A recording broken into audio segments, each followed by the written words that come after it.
Assalamualaikum warahmatullahi wabarakatuh. Kembali lagi bersama Memento Book Review. Dan kali ini dalam segmen analisis penulis oleh Memento Book Review, saya akan mengulas tentang Pramoedya Anantatur. Siapa sih yang gak kenal Pramoedya Anantatur? Apalagi 2025 ini adalah peringatan 100 tahun setelah kelahirannya.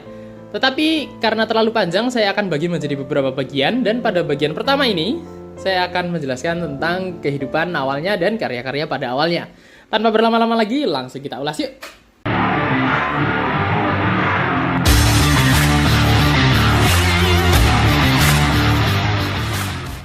Pramoedya Anantatur atau biasa dipanggil Pram lahir di Blora, Jawa Tengah pada 6 Februari 1925 sebagai anak sulung. Ayahnya adalah seorang pengajar sekaligus anggota kelompok pro kemerdekaan Budi Utomo. Ayah Pram yang bernama Mastur merupakan keturunan priai Jawa dari Kediri, sedangkan ibunya yang bernama Saidah berasal dari keluarga santri di Rembang. Dinamika keluarganya terasa sekali ketika Mastur memutuskan menjadi pengajar di sekolah Budi Utomo dan merelakan gajinya dari 200 gulden menjadi hanya 18 gulden saja. Saidah pun melakukan bermacam pekerjaan nih untuk membantu suaminya seperti berjualan nasi dan beras sampai menggembala. Dari sini Pram belajar untuk berjuang dan tidak mengadopsi cara hidup priai. Pramoedya menempuh pendidikan pada sekolah kejuruan radio di Surabaya. Kemudian bekerja sebagai juru ketik untuk surat kabar Jepang Domei di Jakarta selama pendudukan Jepang di Indonesia. Karir kepenulisannya dimulai dengan cerpen dan novel di usia muda. Novel awalnya seperti Perburuan yang ditulis tahun 1949 sudah memperlihatkan obsesinya pada tema perjuangan, nasionalisme, dan harga manusia di tengah penindasan. Namun hidup Pram tidak pernah terpisah dari politik. Dia ditangkap Belanda, kemudian pernah juga ditangkap Jepang, lalu pemerintah Indonesia sendiri. Jadi bisa dibilang Pram ditangkap di 3 zaman oleh 3 pemerintahan yang berbeda. Yang paling terkenal jelas adalah pembuangannya selama 14 tahun di Pulau Buru tanpa pengadilan. Tapi di sanalah justru lahir karya terbesar yang membuat namanya abadi. Sedikit pengulangan ya atas kisah yang sering kita dengar bahwa Pramoedya awalnya menceritakan tetralogi Buru ini pada teman-temannya sesama buangan secara lisan. Jadi kisah Mingke itu ditulis hidup secara lisan dulu sebelum akhirnya dituangkan ke dalam kertas. Pada masa revolusi tahun 40-50-an, Pram melahirkan karya seperti Perburuan tahun 1949 dan Keluarga Gerilya tahun 1950 yang menggambarkan penderitaan rakyat dalam perang melawan Belanda.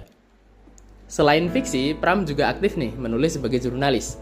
Dia menulis esai budaya, sejarah, dan politik di berbagai media.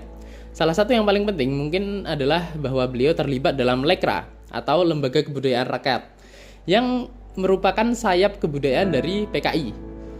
Dan di sini Pram semakin vokal. Dia percaya bahwa sastra harus berpihak pada rakyat kecil, bukan sekedar hiburan saja. Buku-buku penting pada periode ini antara lain adalah Bukan Pasar Malam yang merupakan roman personal tentang ayahnya yang sakit, getir dan sangat manusiawi. Kemudian Jalan Raya Pos, Jalan Dendels tahun 1955. Ini bisa dibilang esai sejarah tentang pembangunan Jalan Raya Dendels dan penderitaan rakyat. Kemudian ada Panggil Aku Kartini Saja tahun 1962. Kumpulan esai tentang Kartini di mana Pram menekankan Kartini sebagai simbol emansipasi perempuan dan nasionalisme. Kemudian tahun 1953, Pram mengikuti konferensi pengarang Asia Afrika di Tashkent, Uni Soviet. Karya-karya beliau jadi sudah diterjemahkan ke berbagai bahasa asing. Jadi sebenarnya beliau ini sudah dikenal di mancanegara jauh sebelum Bumi Manusia. Melalui Lekra di tahun 60-an, Pram terlibat dalam polemik kebudayaan melawan penulis-penulis lain yang dianggap humanis universal. Misalnya kelompok Manikebu atau Manifesto Kebudayaan dengan tokoh-tokohnya Habib Yasin, Gunawan Muhammad, dan Taufik Ismail. Jadi Manikebu ini mendukung kebebasan seni dan nilai-nilai kemanusiaan universal dan berlawanan dengan ideologi politik yang diusung oleh Lekra. Karena kalau Lekra tadi kan seni itu harus jadi alat politik yang memihak ke rakyat begitu. Tahun 1960-an, Pram menulis novel Arus Balik. Dan sebenarnya ini baru diterbitkan tahun 1995 ya. Tapi pada waktu itu naskahnya sudah ada setahu saya. Ketika 30 September 1965 meletus, Pram ditangkap karena afiliasi dengan Lekra dan kedekatan dengan PKI. Lalu akhirnya dibuang ke Pulau Buru selama 14 tahun tanpa pengadilan. Demikian analisis penulis Pramudia Anantatur bagian pertama by Memento Book Review. Jika kalian suka pembahasan mendalam seperti ini, jangan lupa like dan share ke teman baca kalian. Di video berikutnya saya akan membahas tentang karya-karya Pramudia Anantatur setelah masa pengasingan 14 tahun di Pulau Buru. Jelas akan ada tetralogi Pulau Buru nih yang akan saya bahas. Makanya jangan lupa subscribe dan nyalakan notifikasinya. Follow juga Instagram @memento.book_review buat konten kepenulisan dan sneak peek review selanjutnya. Sampai jumpa di video berikutnya. Salam literasi. Wassalamualaikum warahmatullahi wabarakatuh.